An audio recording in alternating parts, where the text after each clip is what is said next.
एकादश अध्याय। अर्जुनो अवाच।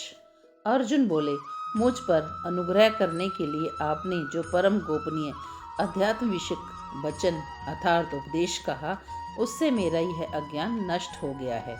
क्योंकि हे कमल नेत्र, मैंने आपसे भूतों की उत्पत्ति और प्रलय विस्तार पूर्वक सुने हैं तथा आपकी अविनाशी महिमा भी सुनी है।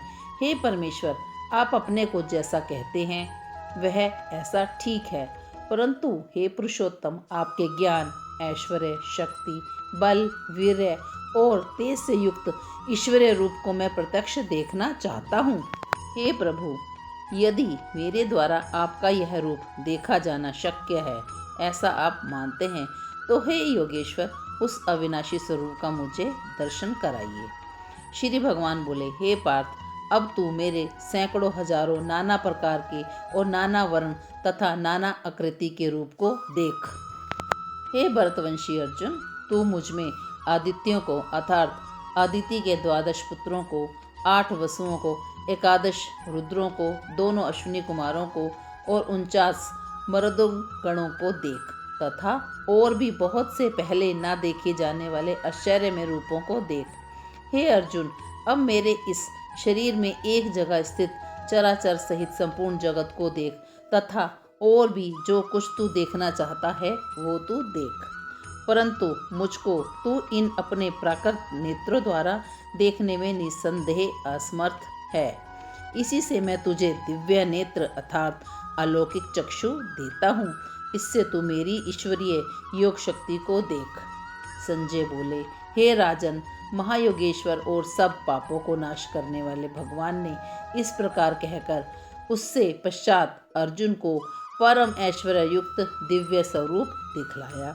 अनेक मुख और नेत्रों से युक्त, अनेक अद्भुत दर्शनों वाले, बहुत से दिव्य भूषणों वाले और बहुत से दिव्य शस्त्रों को हाथ में उठाए हुए, दिव्य माला और वस्त्रों को धारण किए हुए, दिव्य गंध का सारे शरीर पर लेप किया हुआ, सब प्रकार से आश्चर्यों से युक्त, सीमा रहित और सब और मुख किए हुए विराट स्वरूप परम देव परमेश्वर को अर्जुन ने देखा। आकाश में एक साथ 1000 सूर्य उत्पन्न होने से जो प्रकाश होता है, वह भी उस विश्व रूप परमात्मा के प्रकाश के सदृश कदाचित ही हो। पांडुपुत्र अर्जुन ने उस समय अनेक प्रकार से विभक्त पृथक संपूर्ण जगत को, देवों के देव श्री कृष्ण भगवान को उस शरीर में एक जगह स्थित देखा। उसके अनंतर वे आश्चर्यचकित और पुलकित शरीर अर्जुन प्रकाश में विश्व रूप परमात्मा को श्रद्धा भक्ति रहित सिर से प्रणाम करके हाथ जोड़कर बोले। अर्जुन बोले, हे देव, मैं आपके शरीर में संपूर्ण देवों को, अनेक भूतों को, समुदायों को, कमल के आसन पर विराजित ब्रह्मा को, महादेव को और संपूर्ण ऋषियों को तथा दिव्य सर्पों को देखता हूँ। हे संपूर्ण विश्व के स्वामी, आपको अनेक भुजा, पेट, मुख, नेत्रों से युक्त तथा सब ओर से अनंत रूपों को देखता हूँ। हे विश्व रूप, मैं आपके ना तो अंत को देखता हूँ, ना मध्य को और ना ही आदि को।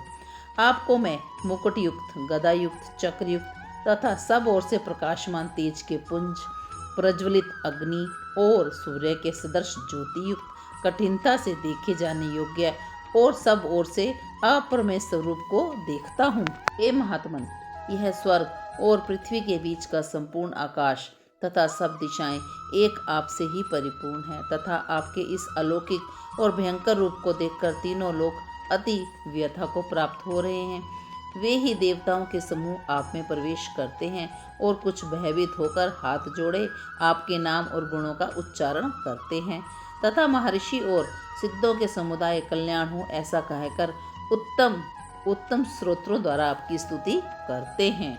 जो 11 रुद्र और 12 आदित्य और 8 वसु, संध्यागण, वृषरोशेवा, अश्विनी कुमार तथा मृदुगण और पितरों का समुदाय तथा गंधर्व, यक्ष, राक्षस और सिद्धों के समुदाय हैं, वे सभी विस्मित होकर आपको देखते हैं। हे महाबाहु, आपको बहुत मुख, बहुत नेत्र वाले, बहुत हाथ वाले, जंघा और पैरों वाले, बहुत उदरों वाले और बहुत से दाढ़ों के कारण अत्यंत विकराल महान रूप देखकर सब लोग व्याकुल हो रहे हैं तथा मैं भी व्याकुल हो रहा हूँ। क्योंकि हे विष्णु, आकाश को स्पर्श करने वाले, दैत्यमान, अनेक वर्णों से युक्त तथा फैलाए हुए मुख, प्रकाशमान विशाल नेत्रों से युक्त आपको देखकर भयभीत अंतःकरण में धीरज और शांति नहीं पाता हूँ। दाढ़ों के कारण विकराल और प्रलयकाल की अग्नि के समान प्रज्वलित आपके मुखों को देखकर मैं दिशाओं को नहीं जानता हूँ और सुखों को भी नहीं पाता हूँ। इसलिए हे देवेश, हे जगदीश, आप प्रसन्न हो।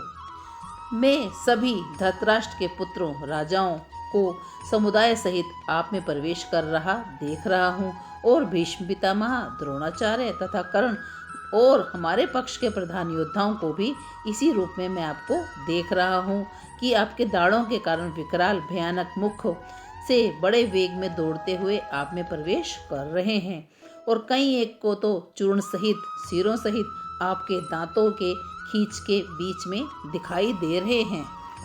जैसे नदियों के बहुत से जल के प्रवाह स्वाभाविक ही समुद्र के सम्मुख दौड़ते हैं अर्थात समुद्र में प्रवेश करते हैं, वैसे ही वे नरलोक के वीर भी आपके प्रज्वलित मुखों में प्रवेश कर रहे हैं।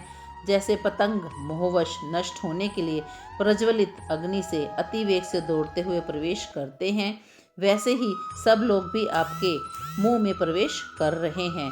आप उन संपूर्ण लोगों को प्रज्वलित मुखों द्वारा ग्रास करते हुए सब और मेरी ओर बार बार देख रहे हैं। हे विष्णु, आपका उग्र प्रकाश संपूर्ण जगत को तेज के द्वारा परिपूर्ण करने में लगा हुआ है। मुझे बतलाइए कि आप उग्र रूप वाले कौन हैं? हे देवों में श्रेष्ठ, आपको नमस्कार है, आप प्रसन्न होइए। आदि पुरुष, आपको मैं विशेष रूप से जानना चाहता हूँ क्योंकि मैं आपकी प्रवृत्ति को नहीं जानता।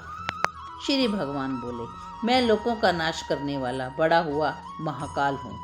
इस समय इन लोगों को नष्ट करने के लिए ही प्रकट हुआ हूँ। इसलिए जो प्रतिपक्षियों की सेना में स्थित योद्धा लोग हैं वे सब तेरे बिना ही नहीं रहेंगे अर्थात तेरे युद्ध न करने पर भी उनका नाश निश्चिंत है।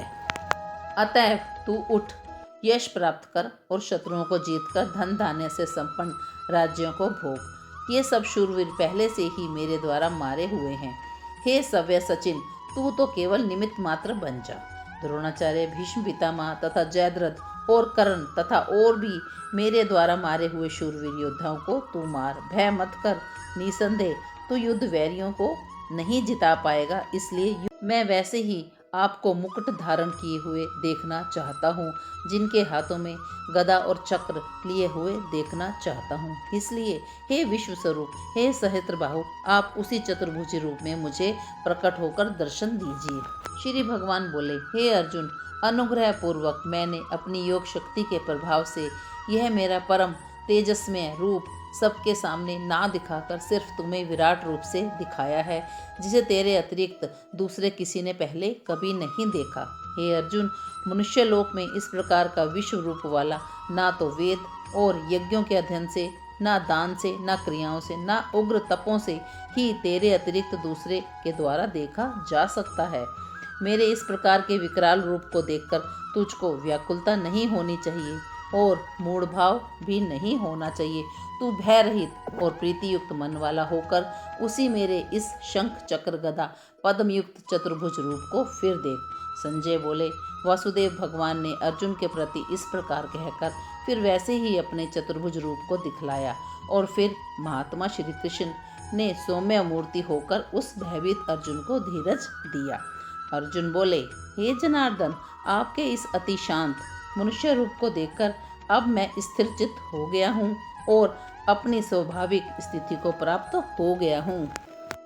श्री भगवान बोले, मेरा जो चतुर्भुज रूप तुमने देखा है वह सुदर्शन रूप है अर्थात इसके दर्शन बड़े ही दुर्लभ हैं। देवता भी इस रूप के दर्शन की अभिलाषा करते हैं। जिस प्रकार तूने मुझको देखा है उस प्रकार चतुर्भुज वाला रूप ना तो वेदों में, ना तप से, ना दान से और ना यज्ञ से देखा जा सकता है। परंतु हे परंतप अर्जुन, अनन्य भक्ति के द्वारा इस प्रकार चतुर्भुज रूप मैं प्रत्यक्ष देखने के लिए, तत्व से जानने के लिए तथा प्रवेश करने के लिए अर्थात एक ही भाव से प्राप्त होने के लिए भी मैं शक्य हूँ। हे अर्जुन, जो पुरुष केवल मेरे लिए ही संपूर्ण कर्तव्यों का कर्म करने वाला है, मेरे परायण है, मेरा भगत है, आसक्ति रहित है और संपूर्ण भूत प्राणियों में वैरव रहित है, वह अनन्य भक्ति युक्त पुरुष मुझको ही प्राप्त होता है।